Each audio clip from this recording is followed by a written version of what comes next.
전국적으로 코로나19 확산세가 다시금 거세질 조짐을 보이고 있는 가운데 최근 캐나다 확진자 수가 젊은 층을 중심으로 급증하고 있다는 분석 결과가 나왔습니다. 26일 연방보건당국이 발표한 코로나19 모델링 보고서에 따르면 국내 확진자 수는 현재 전파력이 강한 변이 코로나19의 확산 여파로 20대에서 40대 청장년층에서 가파르게 증가하고 있는 것으로 나타났습니다. 이는 변이 바이러스가 아직 백신 접종을 받지 못한 이들에게는 치명적이라는 사실을 대변합니다. 최근 백신 접종을 완료한 80세 이상 연령대의 확진 건수는 감소한 반면 20대에서 39세 사이의 연령대에서는 감염 확산이 증가하는 양상을 보이고 있습니다. 특히 현재까지 캐나다 전역에서 보고된 변이 감염 사례는 약 7,100건 이상으로 이 중 영국발 변이 바이러스가 이러한 신규 변이 확진 사례의 90% 이상을 차지하고 있는 것으로 확인됩니다.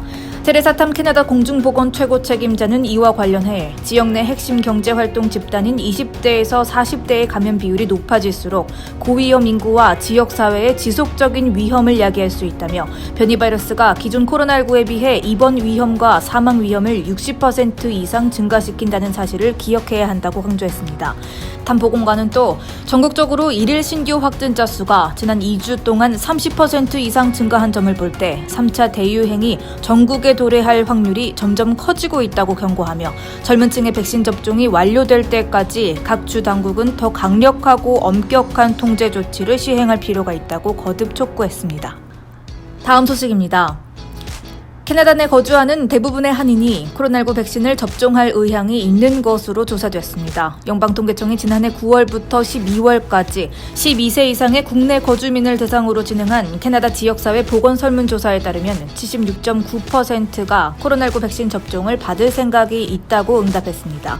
시간이 지날수록 백신 접종 의향이 있는 이들이 증가했는데 9월만 해도 백신을 받겠다는 캐나다인은 75.5%였지만 11월부터 백신 접종이 캐나다에서 시작됐던 12월 중순 사이에는 80.4%까지 상승한 것으로 나타났습니다. 눈에 띄는 점은 한인을 비롯한 동아시아인의 백신 접종 의향이 가장 높았는데 일본인이 인종 중 가장 높은 86.5%가 백신을 맞겠다고 답했으며 한인이 85.6%로 그 뒤를 이었습니다. 남아시아의 경우에는 82.5%, 서방아시아와 동남아시아인도 각각 78.3%로 평균보다 높았으며 백인계 캐나다인은 77.6%가 백신을 접종하겠다고 답했습니다. 반면 과거 미국에서 인체 실험의 대상이 됐던 아픈 역사가 있는 흑인 거주민의 경우에는 단 56.6%만이 백신 접종을 하겠다고 답해 여전히 백신에 대한 불신을 보여줬으며 라틴 아메리카인과 아랍인 그리고 원주민의 경우에도 백신 접종 의향이 평균보다 낮은 편이었습니다. 통계청은 백신 접종 의향이 인구에 따라 각기 다른 이유에 대해 각자 개인이 살아온 생활 방식과 경험에 따라 신념이 다를 뿐만 아니라 코로나19 사태로 인한 피해도 인종과 거주 지역 그리고 나이에 따라 차이가 있기 때문이라고 설명한 한편 코로나19 백신 접종을 꺼리는 이유에 대해서는 54.2%의 응답자가 백신에 대한 안정성이 의심스럽다고 말했으며 51.7%는 부작용에 대한 위험 때문이라고 답했습니다. 다음 뉴스입니다. 밴쿠버에서 동양인 혐오 범죄와 인종차별을 규탄하는 집회가 열렸습니다. 28일 오후 2시 밴쿠버 아트갤러리 앞 광장에서 열린 이번 시위에는 경찰 추산 약 500여 명의 시민이 참석해 코로나19 사태 이후 급증한 동양인 대상 혐오 범죄와 인종차별을 타파하기 위해 함께 싸우겠다고 한 목소리를 냈습니다. 이번 집회에는 동양인 시민뿐만 아니라 다양한 인종의 시민들이 참석해 눈길을 끌었고 여러 아시아계 정치인과 인사들의 연설이 이어졌습니다. 캐나다 최초 인도계 캐나다인 출신 주수상인 우잘 도산시 BC주 전 수상은 동양계 캐나다인에 대한 인종차별은 캐나다 역사 초기부터 지금까지 자행되고 있고 여전히 캐나다에서 가장 심각한 사회 문제 중 하나라며 이를 막기 위해서는 정치인들이 말로만 다문화주의를 외치는 것이 아니라 유색인종이 겪는 어려움을 직접 소통하고 느껴봐야 한다고 지적했습니다.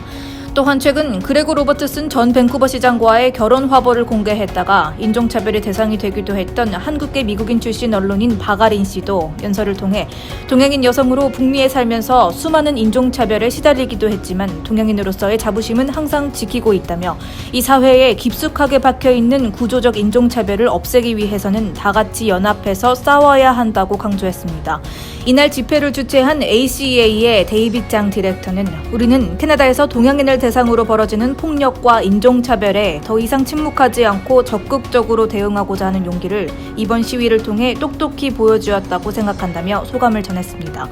한편 이날 집회는 모든 참석자가 마스크를 착용하고 사회적 거리를 두려 노력했으며 집회 도중 일부 시민의 방해도 있었지만 대체로 평화적으로 진행됐습니다. 다음 소식입니다. BC 보건당국이 장기 요양원 방문에 대한 제재를 완화합니다. 에드리안 딕스 BC 보건부 장관은 25일 기자회견을 통해 코로나19 백신에 대한 효과가 조금씩 나타나고 있다며 요양원 방문에 대한 방역수칙을 완화함으로써 거주자와 가족이 더 자유롭게 만날 수 있도록 하는 환경을 만들도록 하겠다고 밝혔습니다. 완화 이전에는 지정된 방문객 1명만이 거주민을 방문할 수 있었고 정해진 장소에서만 만나야 하며 신체 접촉도 불가능했지만 이번 제재 완화에 따라 오는 4월 1일부터는 1회 방문당 어린이 포함 최대 2명이 요양원 거주민을 방문할 수 있고 방문객은 직원의 동의 없이 거주민 방에 들어갈 수 있게 됐습니다. 또 거주민과 방문객은 손을 잡거나 포옹을 하는 등의 신체적 접촉이 가능하게 됐으나 그에 앞서 마스크를 착용하고 손세정제를 이용해야 합니다. 하지만 집단 감염이 진행 중인 요양원에서는 이전의 강력한 제재가 계속 이어지며 방문에 앞서 예약을 반드시 해야 합니다. 보니 헨리 BC주 보건관은 이날 기자회견에서 요양원 거주민이 여생을 가족과 함께 보낼 수 있게 돼서 기쁘다며 코로나19 사태로 가장 힘들어했을 요양원 거주민과 가족들의 희생에 감사를 표한다고 전했습니다.